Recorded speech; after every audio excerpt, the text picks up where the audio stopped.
Rocks here. So, always a ton going on in MUT. We got Team of the Week, a new patch today, and EA screw job on Tyreek Hill's Team of the Week performance. But let's go through the Team of the Week cards. The patch is not out yet for PlayStation. I'm still in. I haven't downloaded anything yet, so it is what it is right there. We'll wait till that goes live. I'm sure there'll be some notes on it. But let's get to it. Jeremy Chin is the first one that we revealed last night. Well, not re-revealed, but we went over last night, so we don't have to spend too much time on him. Pretty solid overall user. Hit powers, solid if you believe in hit power this year. Deion Jones, we'll get to his actual stats later. All these low-end cards that you see, like, hey, they got a higher overall card. What's going on with these guys?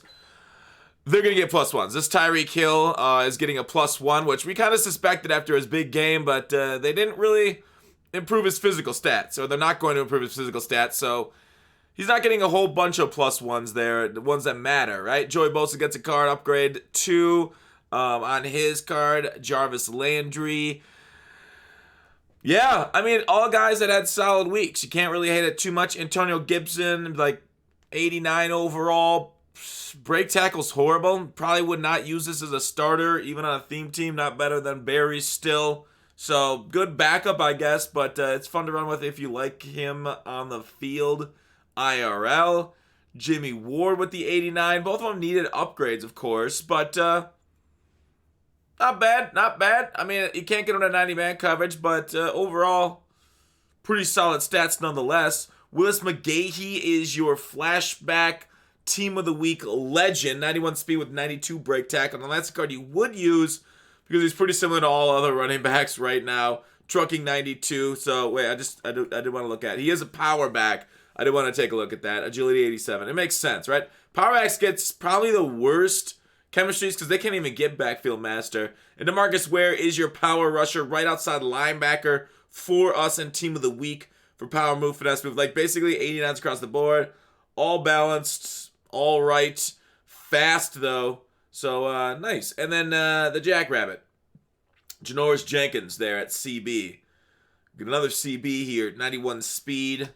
93 man, 91 zone on him. So, overall, like, it's pretty good. No Steelers because they didn't play a game this week. Obviously, we'll wait to see if they actually get that game off on Wednesday. I mean, it keeps getting pushed back and pushed back. It's right. It's like procrastinating right now. I feel like, the NFL, it's in a tough spot for that. But it definitely feels like, homework is due or like a big project's due Thursday. Like, push it back, push it back, push it back.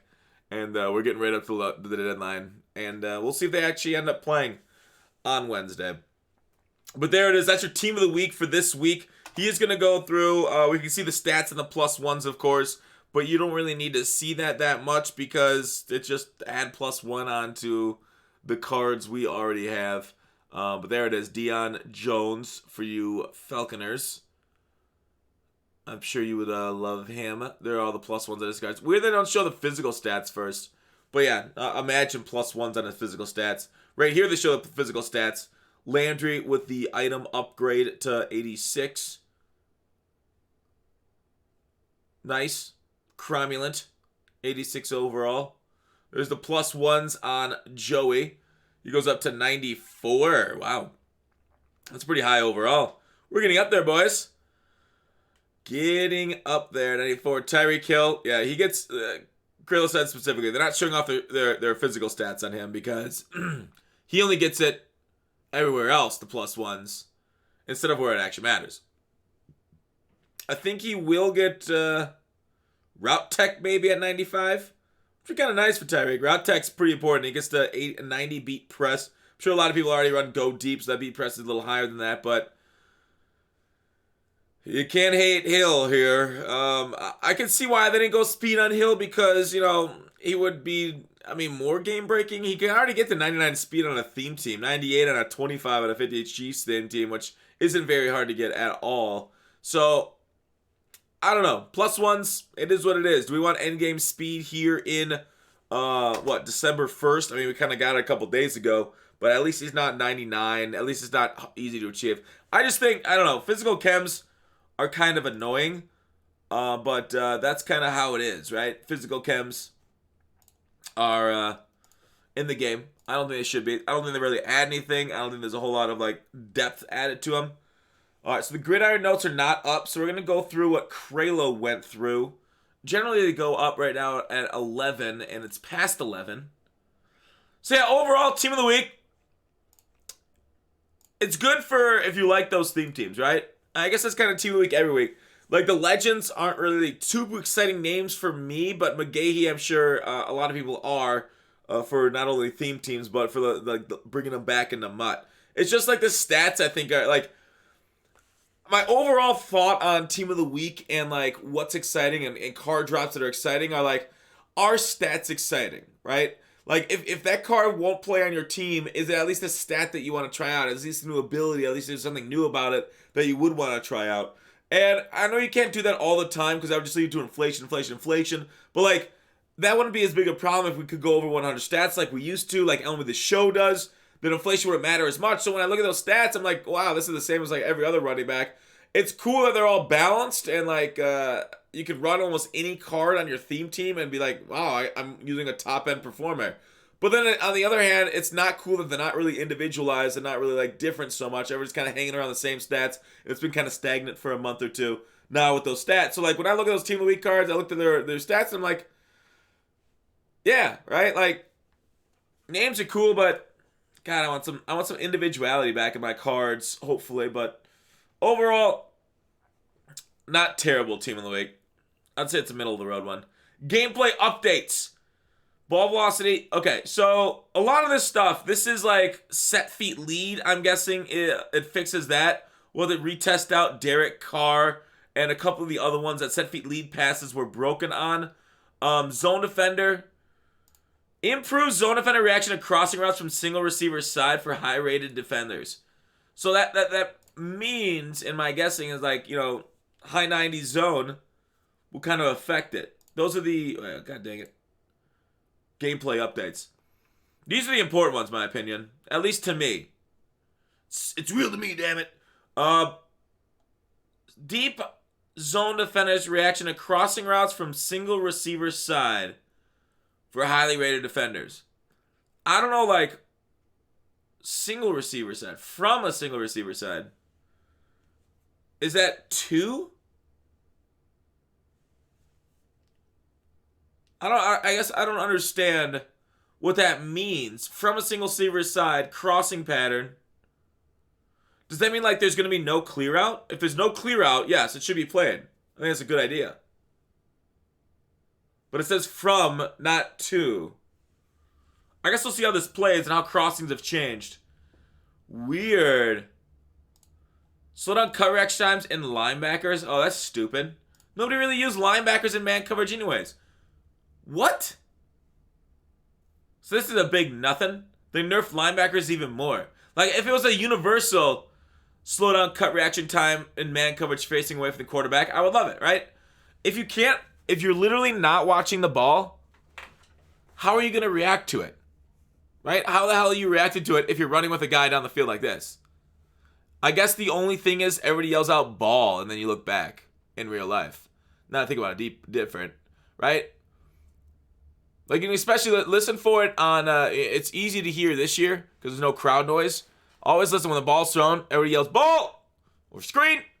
So, that's what I could see there. But fixed run block targeting issue with gunwing flex weak inside zone.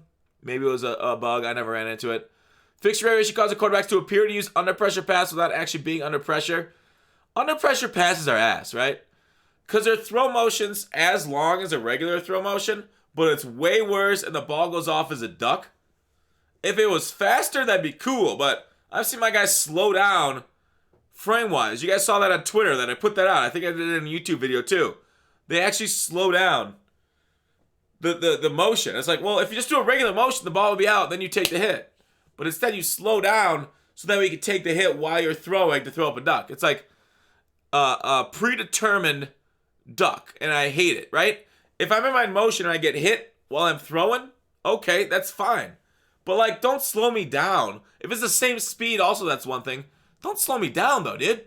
Quarterbacks under pressure actually speed up their throw motion in the NFL. And hopefully at other levels, right? Not slow down. And we were telling the quarterback, like, one guy's like, oh, I played high school quarterback And that's realistic. I just want to, like, shut the fuck up, dude. It's not realistic. That's not how it works. I swear these guys think they played for like Polk High for like a down with Al Bundy and like I'm the greatest NFL. I know how things fucking work, dude. Anyways, Superstar abilities, Superstar X Factor update based on NFL players' performance. Issue causing defender and man coverage whereas block and release running. What about tight ends, dude? Block and release tight ends are major problems. They said running backs. Please say this doesn't and this applies to tight ends too. They didn't though. Instantly switch assignment to blitz versus seeing the running back start to block, resulting in running back. Right now, what people are doing are using rollouts. So they get the quarterback, block and delay tight end, roll out right. The man coverage assigned to that tight end switches to a spy and chases the quarterback. And then you just pop it over to the tight end for an easy, 10, 15, 20 yards sometimes. So that's kind of annoying.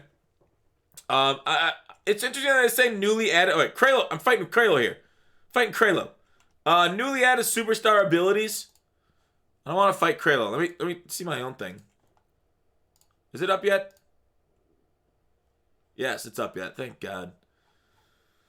Alright, newly added superstar abilities. So, defenders with ability, Film Study has been in the game. He mentioned that these things weren't coming to MUT yet. Like, the other ones he said that he's getting messages on how they're going to come to MUT. This one's already on players' items, right? They'll have to take it off the items, which is fine, right? I wouldn't mind it going away off of the player items. But right now, we're staring down, the barrel of it, right? With enough overall upgrades, we're getting Film Study. Defenders with this ability will have full vision of the plays in the offense run 5 times each quarter. Alright, so it's basically useless. Right? Film Study went from overpowered to, like, way underpowered. 5 times a quarter of play being run? That's like, you gotta spam that every play, and then only at the end of the quarter are you gonna get that. Right? Because if you... imagine an offensive... Because they say this is gonna go with... scale up or down based on current quarter as well as game quarter length settings. I wonder if that's like, is this 15-minute quarters or 5-minute quarters? Is that 5 per 5-minute quarter? What do we get? 15 plays a quarter, maybe? If each play, we'll say, is 20 seconds. I know people can run a hurry up. I know people can draw the clock out. On average, in like a 4-minute MUT game, 3, 6, 9, 12. Maybe a couple more. To have a one-play spam 5 times out of 12 plays, yeah. By that time, you kind of got to know it's coming, right? Right? 5 times a quarter, you got to know it's coming. Film Study was like 3 times a game, which is why people complained about it. It was super overpowered. But now it's got nerfed to uselessness. One of the adjustments is based on players telling us it was too easy for the ability to activate, making it too powerful. In response, the ability will now require a variable number of repeated play calls before activating. It'll scale up or down based on current quarter length as well as game quarter length settings, with the required amount being displayed in the X Factor pre-play. Additionally, defender knowledge of these repeated plays will be wiped out when a quarter ends, giving the offense a bit more leeway with how they run their play calling. It's basically useless. Basically useless. I guess we'll see, though. Players do kind of stick in the same few plays, to be fair.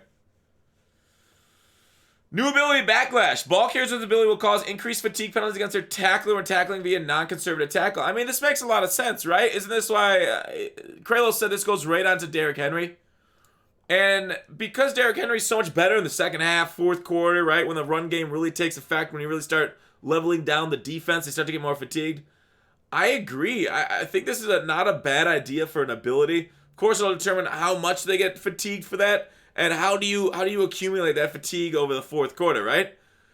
Players should be more fatigued in the fourth quarter than they are in the first, but this doesn't seem like something that kind of adds to it. Just kind of takes a guy out for a play probably because their fatigue level gets too low after they try and hit stick Derrick Henry. But it's a good idea to how to provide something to power backs to make them special, right? To not have Deion Sanders out here hit sticking them, because I've seen Deion Sanders hit stick my running backs. Maybe not Derrick Henry, but I've seen him hit stick a few of my guys. And then I've seen guys with 90s hit power trying to hit 6 dudes and slide right off. So hit stick right now is, I feel like it relies too much on weight, body size, and weight. Not enough on the actual hit power stat. So Backlash itself is kind of neat though. I actually really like this idea for trucking backs or big backs to kind of like say, hey, hit me at your own risk. Fire away. Recuperation. Players with this ability will recover from the effects of fatigue at an increased rate between plays. I mean, why use this when you can just use the fatigue glitch by moving between your lineup, between your formations a bunch, right? Doesn't make no sense. So, cool. I guess this is really nice for QB draw spammers, but they have fumble now, which is the bigger issue, which I love. Recuperation, though. I can't see myself using it. I really can't see fatigue being powerful enough in MUT. I think in franchise mode, where you only have like 1 or 2 superstars you want to keep on the field, that's a good one. Right? If you only have 1 or 2 guys that are like key to your game plan. But like in MUT, my number 4 receiver is as good as my number 1. Or like, well, basically, yeah. Because all players are pretty statted. Right? Besides for Tyreek Hill, okay. But my number 4 receiver on most of my teams, outside of theme teams, I'm basically bringing in Terry McLaurin again. Or I'm bringing in DK at that place. Honorary lineman. Non-offensive lineman with this ability will frequently win impact blocks when blocking defensive backs in the open field. I actually hate this. I actually think this is god-awful. If this acts like what we think it's going to act like, Nasty Streak. If you can throw Nasty Streak on tight ends or wide receivers, I hate it, dude. We'll see how powerful this is, but thank God it's not a MUT right now, but oh, fuck this. Fuck this ability so hard, dude. I hate it. X Factors, David, Buckner, and Kamara got them. Superstar players, Metcalf, McLaurin, Jones, Ridley, Waller, Crowder, Burns, Jack, Bates, Marpet, Allen. Got superstars. Derrick Henry got his black backlash into ability. Superstar downgrades. They have their downgrade from XR to superstars. These players are no longer superstars. Alright, fair enough. Yard got stability updates. Superstar got stability updates. Sadly, we still don't see the one title update we really need, right? Face of the franchise, removed from the user experience. Sadly, they missed it again in this patch. Just take it out of the game, dogs. Just forget about it. Move on. Users can now link directly from avatar customization screens directly to the vanity store by clicking on store advertisement or hitting triangle Y while viewing individual items. Minor thing, but I guess it's helps some people, I guess. There it is. Title update, team of the week. Title update. Let's hope they don't break anything. That's all I'm hoping. We get a brand new game in like 3 days, right? Next gen. I'm currently on PS5 right now. You're looking at it, although PS5 is also PS5. Oh, also, the mic is always on, dude. The mic is always on. What dumbass built a mic into a controller that I have to have lit up in order to be off? Dude, I swear, there are some dumb-ass fucking people in the world designing these products, and that is one of them. Who wants an always-on mic in their controller, dude? Shit's ass. Think about going back to the old controllers just so I don't have to fucking hit that remember it every time. Because right now, it's already happened to me. I'm like playing fucking online Madden. I'm like, oh, dude, I'm streaming. I'm like, yo, should I run or passing this down? You think? I feel more comfortable passing, but it's probably smarter to run. All right, let's run the ball. And then I wonder why they run commit on me. I'm like, are these guys stream sniping me? Or I'm like, all right, dude, I hit them earlier this game with a seam streak. Let's see it again. And they instantly jumped the seam streak, which they had been leaving open for like 3 plays in a row. I'm like, what the fuck is this? And then I realized it was a mic built in. So every fucking day, I gotta press the button. Every time I turn on this goddamn station, I gotta press that fucking button. I gotta remember it. More things with my limited brain capacity to fucking pay attention to. Are you kidding me? I already forgot my first name. It's just new things come in, old things go out. It's science. I'm angry. It's stupid. And I can't take it anymore. Goodbye.